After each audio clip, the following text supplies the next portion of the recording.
మనకు ఈరోజు కొల్లాపూర్ పట్టణంలో ఏదైతే సాయి కృప హాస్పిటల్ మీద మనకు పోలీసు వారి దగ్గర నుంచి ఒకటి ఇల్లీగల్ అబార్షన్ జరిగినట్టు మా డిఎంహెచ్ వారికి డిఎస్పీ గారు లెటర్ ఇచ్చారు. సో దానిలో భాగంగా డిఎస్పీ శ్రీనివాస్ తో పాటు లోకల్ సిఐ తోటి నేను ఇక్కడ విజిట్ చేయడం జరిగింది.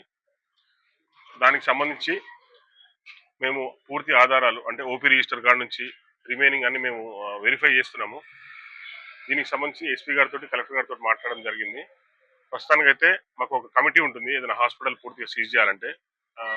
ఎస్పీ గారి ఆదేశాల మేరకు మనకు డిఎస్పీ గారు చెప్పిన దాని ప్రకారం మాకు సీజ్ చేయమని వచ్చింది కాబట్టి ఆ కమిటీ నిర్ణయం ప్రకారము నైట్ లేకపోతే మార్నింగ్ కలెక్టర్ గారిని కలిసి ఆ కమిటీలో మాట్లాడి చేస్తాము. ఇప్పుడు ఏదైతే మనకు స్కానింగ్ పరికరాలు ఉన్నాయో ఆ రూమ్ ని మాత్రం తాళం వేస్తున్నాం ప్రస్తుతానికి.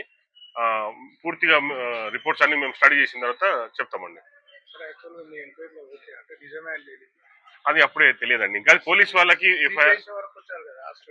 నేనంటే సీజ్ చేశాను కాదు, అది పోలీస్ వాళ్ళ దగ్గర నుంచి మనకు వచ్చింది. ఇక్కడ అబార్షన్ జరిగినట్టు ఇన్ఫర్మేషన్ వచ్చింది కాబట్టి వాళ్ళు రికార్డ్స్ అన్ని వెరిఫై చేస్తున్నారు.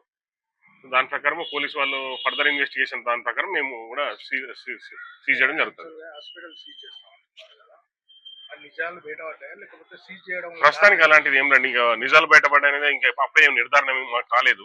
పోలీసు వాళ్ళు ఇచ్చిన దాని ప్రకారం మేము సీజ్ చేయడం కోసం వచ్చాము. దానికి ఒక కమిటీ ఉంటుంది. కలెక్టర్ గారు చెప్పిన దాని ప్రకారం మేము రేపు మార్నింగ్ వచ్చి కమిటీ అప్రూవల్ తీసుకొని చేస్తాము.